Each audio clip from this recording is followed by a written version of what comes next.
यही दुईटी जिनिस बन सुंदर और सुआदिया तरकारी थे बनईकि देखते केते सुंदर लगे। नमस्कार, मु सस्मिता आपन को स्वागत करुच्ची मोर एक सुंदर वीडियो को। आज मु बनइबा को जाउची भेंडी आलूर गोटे तरकारी जोटा बहुत कम तेल मसला बनिबो आ बहुत टेस्टी लगे। आपण को आ लंच रे किछि बनइबा को पड़िबनी, मात्र ही गोटे आइटम बनई दियंतु, समस्तिंकर थाली लेखा भात उठी जिवो। भेंडी की भल भाव में धोई देबे, धोईकी काटिबे, तापर धोई सारिकी काटिकी ताकू कढ़ई रे तेल दे भाजिकी रखिदेबे। कहीं भेंडीटा नालुआ जिनस सेटा टिके न भाजिले सीझी जीव, बेसी तरकारी रे मिसी जीव, सेति आमे ताकू टिके भाजिकी रखि नबा। सेम कढ़ई रे टिके तेल देकी फुटण देकी काटिकी रखिथिबा आलू को आमे ऐड करदबा। आलू को भल भाव में भाजी नबा। देखंतु मु केमती आलूटा को गोल्डन ब्राउन हवा पर्यंत भाजुची। ता ऊपर टिके लुण ऐड करदबा, जल्दी आलू सीझी जीव। मसला रेडी कर देइथिली, जीरा, सोरिष, पियाज, रसुण, लंका गुंड, हल्दी गुंड, धनिया गुंड सब किछि देकी आलू भाजी गला परे ता ऊपर आमे सेई मसला को पकेइबा।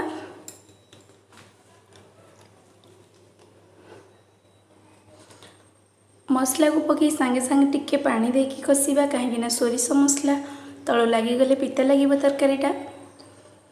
टिके पानी देकी आमे भल भाव में ताकू कसिबा।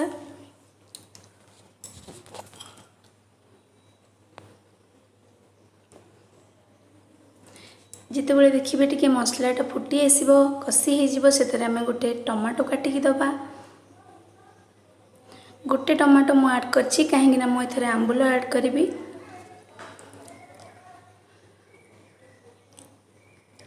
टिके टाइम नहीं कि आपन कषिबे, तल को लगिया को न देबे, जेमती टिके पानी दे दे कषुथिबे। कषि गला परे सेतरे किछि उषुम पानी व्यवहार करिबा। तापरे निज हिसाब रे आपन कम बेसी पानी दे परिबे। देखंतु मु पानी दे ताऊ ढांकी देइतिली, भल भाव रे फुटण आसी गला। ऑलमोस्ट आलू सीझी जाइछि, मसला भी भल भाव सीझी जाइछि। सेति मध्य रे आमे भाजिकी रखिथिबा भेंडी को ऐड करनबा। आउ किछि समय न घोड़ेकी ताको फुटिबा को छाड़िबा। भेंडी पकई सारा पर आम घोरइबानी, कहीं भेंडीटा बहुत सीझी जीव, मिलई जीव।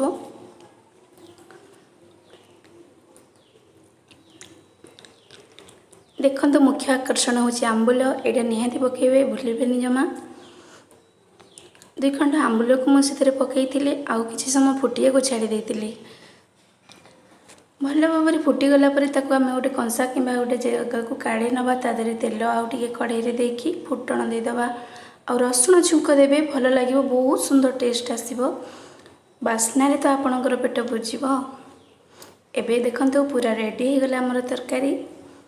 बेसी मसला नहीं, कम मसला, बहुत टेस्ट लगे। थरे बने कि खांतु। Thank you for watching.